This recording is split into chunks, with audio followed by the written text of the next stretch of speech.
ગીર સોમનાથ જિલ્લામાં ગેરકાયદેસર અનાજનો વેપાર કરતા માફિયાઓ સામે જિલ્લા વહીવટીતંત્ર દ્વારા લાલાક કરવામાં આવી છે કે જેમાં વેરાવળની અજમેરી કોલોની વિસ્તારમાં ખાનગી મકાનમાંથી શંકાસ્પદ અનાજનો જથ્થો તંત્ર દ્વારા સીઝ કરવામાં આવ્યો હોવાનું સામે આવ્યું છે। મળી આવતી જાણકારી અનુસાર વેરાવળની અજમેરી કોલોની વિસ્તારમાં અલવી સિબ્બેર હુસૈન નઝીર મિયાના ખાનગી મકાનમાં રેડ દરમિયાન ઘઉં અને ચોખાનો શંકાસ્પદ જથ્થો મળી આવ્યો હતો કે જે બાદ પુરવઠા અધિકારી મામલતદાર સહિતની ટીમ દ્વારા આકસ્મિક તપાસણી કરી 973 કિલો ઘઉં અંદાજે કિંમત ₹26,1268 કિલો ચોખા અંદાજે કિંમત ₹49,000 મળી કુલ ₹75,000નો મુદ્દામાલ સીઝ કરવામાં આવ્યો છે।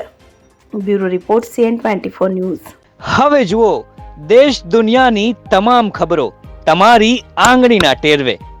ઉઠાવો મોબાઈલ અને ગૂગલ પ્લે સ્ટોર પરથી ડાઉનલોડ કરો અમારી CN24 ન્યૂઝ મોબાઈલ એપ।